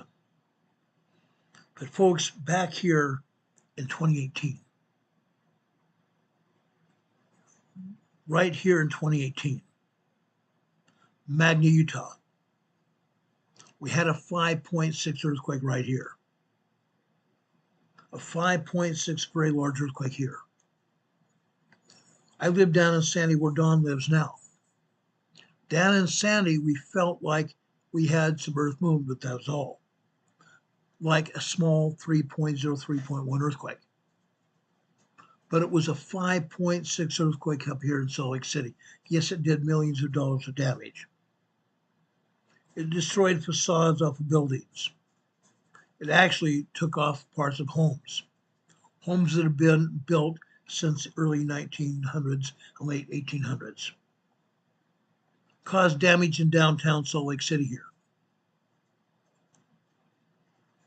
A 5.6 earthquake.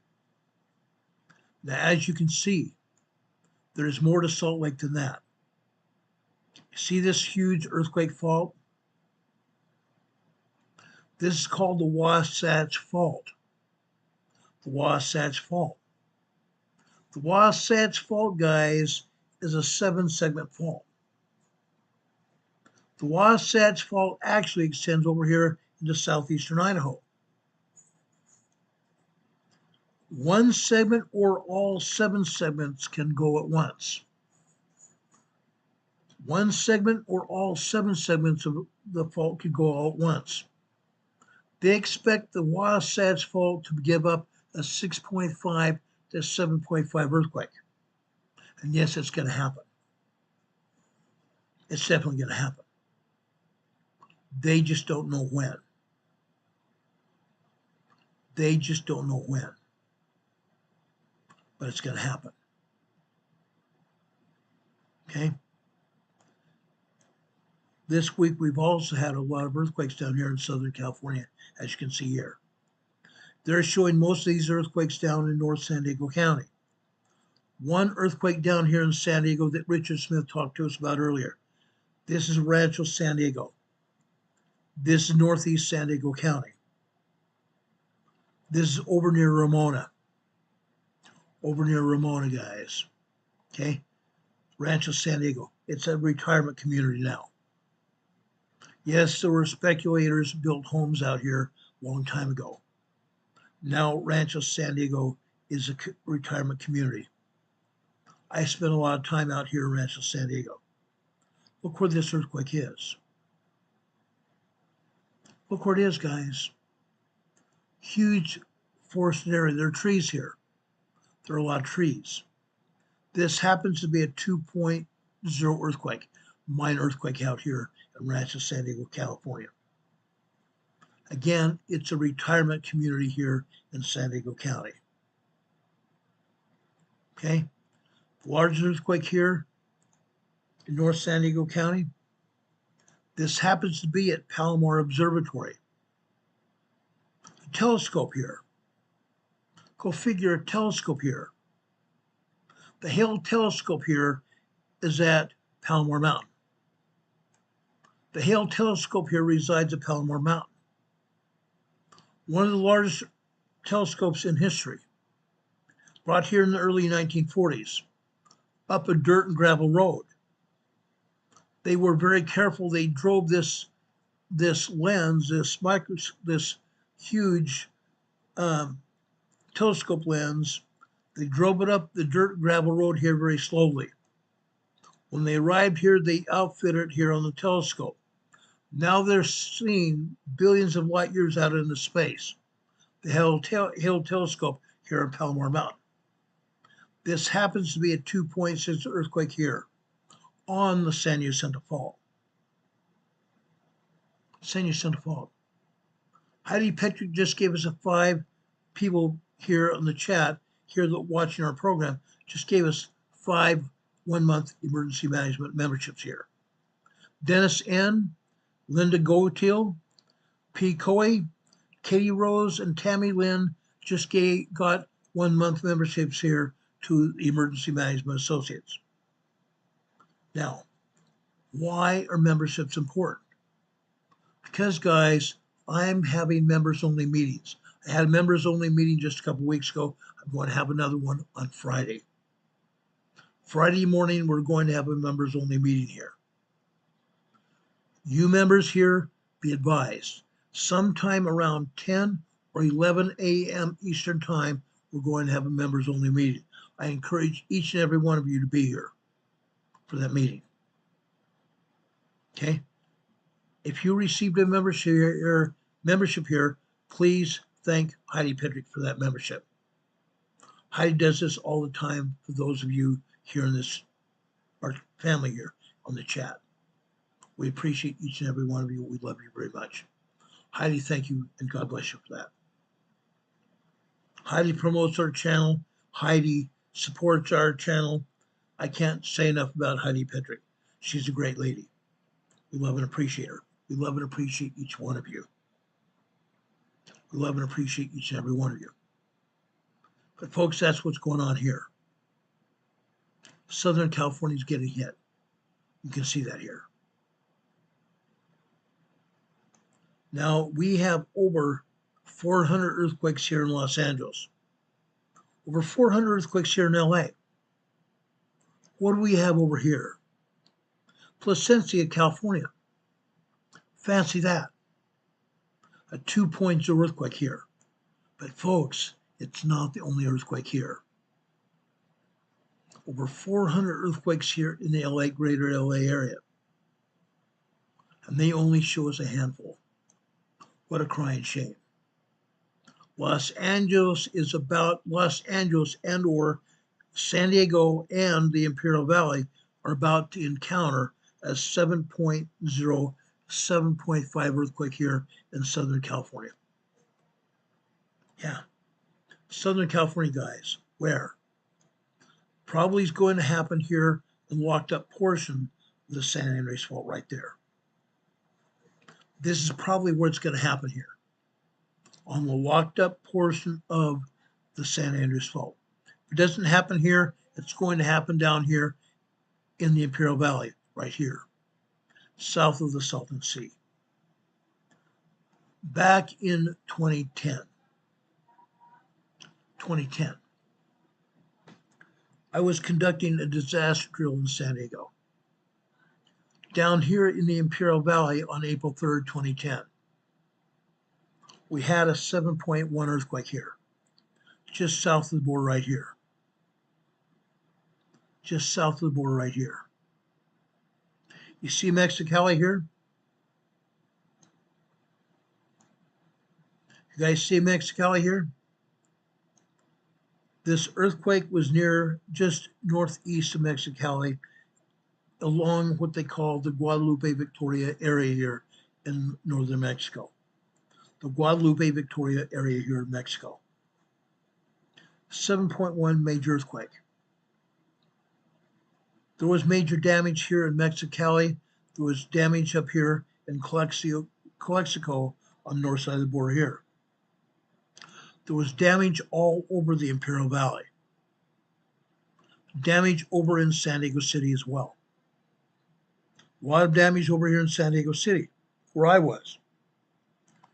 Great big huge plate glass windows fell out of skyscrapers here. Huge plate glass windows fell out of skyscrapers here in downtown San Diego. The earthquake was the earthquake was felt as far north as LA and as far north as north and east over here in Arizona. Huge earthquake. It rattled the area, the houses and business zones over here in San Diego, and conducted quite extensive damage over here in the Imperial Valley. A lot of damage here. And you see, we just had an earthquake over here. This is over here in the desert area of the Imperial Valley, west of the Salton Sea. This, folks, is a 1.2 tremor here. This is 4 kilometers northeast of Ocotillo Wells. 4 kilometers east of Ocotillo Wells. Guys, we still see tremors here. We still see 2.0 earthquakes here. What's going to happen? As we continue to see these earthquakes, we're only going to see more larger and shallower quakes, which is going to cause more damage. Fact. Fact. Let's look over at the Garlock Fault here. Today, over here in the southern part of the Garlock, Fraser Park, California. It happens to be a 1.6 tremor here. Let's go north. Let's go north over here to Ridgecrest. Charlene just gave us a membership here to herself. Charlene just gave herself an EMA 1 membership. Congratulations, Charlene. Welcome to our membership here. God bless you. We're glad to have you as a member. Here in Ridgecrest, this is 0.5 microquake. Just north of here, 1.7 tremor. Fascinating. What's further north here? Right here, this is Little Lake, California. What's north of there? Can anybody tell me what this is? Yes, we have an earthquake here. A microquake, matter of fact. But where it's at? Where's it at? This is over in the Coastal Volcanic Field here. The Coastal Volcanic Field here. The Coastal Volcanic Field. We've seen earthquakes here before. This may be a 0.8 microquake here, but guess what? It's a lot more than that. It's a lot more than that. We have a lot of other earthquakes here as well, but the agency's not going to show them to you. Why is this important? Because again, this is a volcanic field. You can see the craters here. You see craters all over this area. This is an active volcanic field. Not just one volcano, but a lot of them. This is a field. Each one of these craters is where the magma or the lava vented from the volcano. A lot of them. A lot of them here. I happen to have explored this back in my college days. Coastal Volcanic Field. Fascinating place. Hotter than the devil right now. I was out at the Coastal Volcanic Field in 124-degree heat. Yes, there is a volcano field here, but along here, out to the west here, is Highway 395. Used to be Interstate 15, but they rerouted Interstate 15 out to the east and to the north. This is Highway 395, State Highway California 395. Right here in this area, what do we have? We have a gas station and a hotel. I stopped at this gas station to get gas. They said it was 125 degrees in the shade. They said it was 125 degrees in the shade. Incredible. Incredible.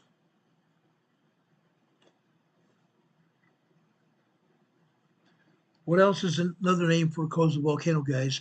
Does anybody remember what I've told you in the past? We studied coastal volcanic field.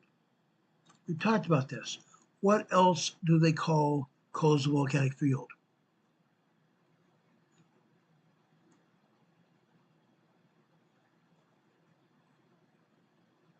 Devil's Kitchen. Devil's Kitchen. Hotter than a devil out there. Incredible.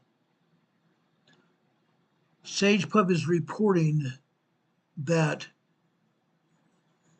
actually it's not SagePub, Surgery is reporting a tornado warning in Washington, D.C. All that storm activity that was over here in Charlotte, North Carolina yesterday has moved north. That is why we're having a tornado warning in Washington, D.C. right now. Now, I'm about to get off this air. We're starting to see some really black clouds move in here. We're going to have a really bad thunderstorm here very shortly. So I'm going to get off the air and let you guys be. Guys, we talked a lot about what's going on. Again, I want to put out the warning right now.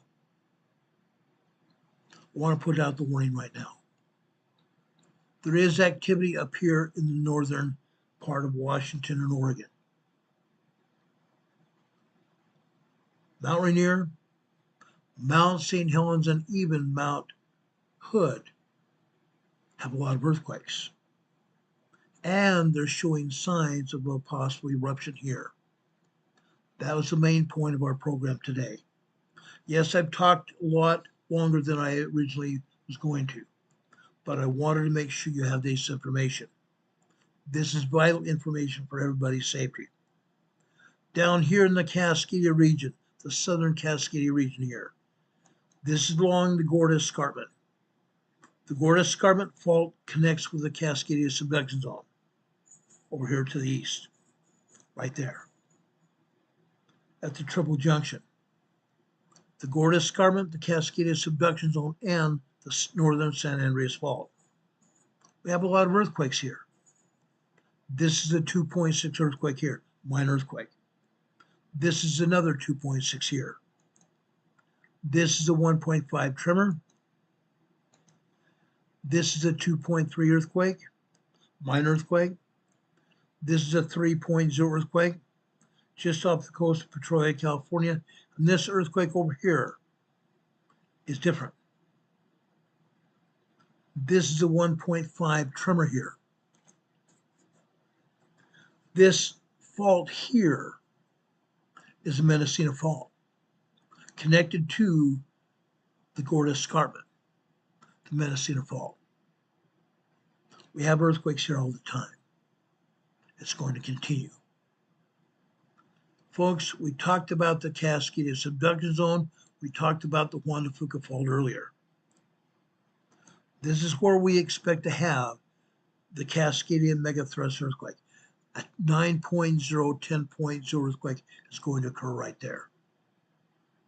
As we talked about the volcanoes, we explained to you earlier in this program that when we have subduction, one fault zone subducting under another plate, the Juan de Fuca plate, the Cascade subduction zone are subducting underneath the North American plate.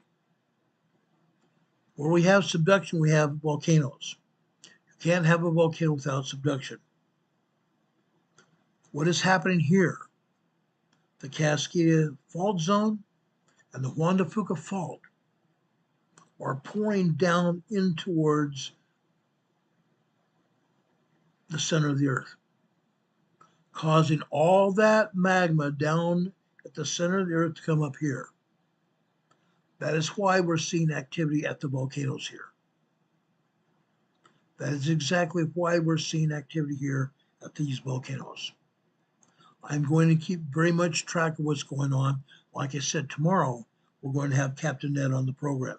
I encourage you all to be back here and bring your friends and family here to watch this program tomorrow night. It's going to be a bang-up program, and our guest is going to be here to talk about what's going on. He's there in the Seattle area right now. Captain Ned is his name. We'll give you more information about this tomorrow afternoon when we bring him on the air. Heidi Petrick just gave us a $10 super chat. Heidi, thank you so much for that. Heidi, I'm going to give you an EMA sticker on your super chat. I'm also going to give you a thumbs up to thank you for that super chat. You all can give us super chats, so we appreciate it. You can also give us, send us donations to our Venmo and our PayPal links. They're scrolling across the bottom of your screen as we speak. We'd appreciate that so much. God bless you for that. Also at the bottom of your screen, you see our address, 504 Bethel Road, Box 401, Morganton, North Carolina. The zip code here is 28655.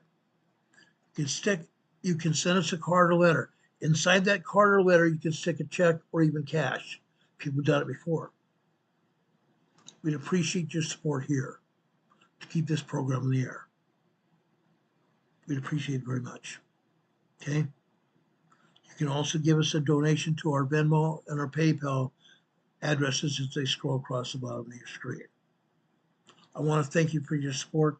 I want to thank you for your love and caring for being here, caring about other people as well. That's what this program is all about. Loving each other and taking care of each other, giving information to everybody else. Okay? Again, I'm going to ask you to share this program with everybody you know. This program is a very important program here.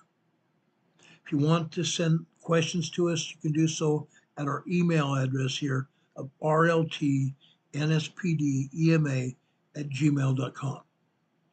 Send us your questions, send us your comments. After this program is over, you can put your comments in the comment section just below this video, or you can send us comments over to our email address, which we greatly appreciate. Okay? I love each and every one of you. I want you to know that. Your appearance here on EMA means a lot to us. Now, I want to share with you a small scripture here. I want to show you a small scripture. St. John the Beloved wrote a book here. The Gospel according to St. John. First chapter, 8th and 9th verses here. He was not the true light, which lighteneth every man, but he was sent to bear witness of that light. What are we talking about? John the Baptist. John the Baptist told us of Jesus Christ and his mission, and he even baptized Jesus Christ. Jesus Christ was a true light, which lighteneth every man that cometh into this world. Jesus Christ. Folks, we witness to you that Jesus Christ lives. Jesus Christ is soon to make his second coming. I've got a testimony of that. I'm asking each one of you to find your own testimony of Jesus Christ. Find your own testimony of Jesus Christ and please strengthen it, because you all are going to be part of Christ's second coming into this world. We're in that period of time right now that it could happen at any time, any day now. No man knows the day or the hour, but we're getting to that point in time right now. Jesus Christ lives. He hears and answers our prayers. He's our Savior, our Lord and King. He's my everything. I bear you that testimony in the name of Jesus Christ. Amen.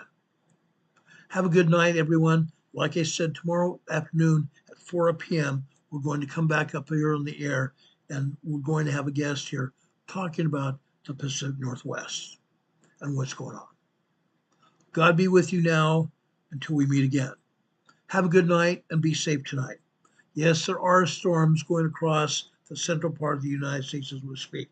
Southern Oklahoma, Texas, Missouri, Arkansas, Louisiana, Mississippi, Indiana, Missouri, going over into Tennessee, and even over here in the East Coast. We're going to see thunderstorms and tornadoes. Be safe, everybody. God bless. Have a good night. Rice stuff saying he's having an air attack over his house right now. Unreal. Good night, everybody. Much love.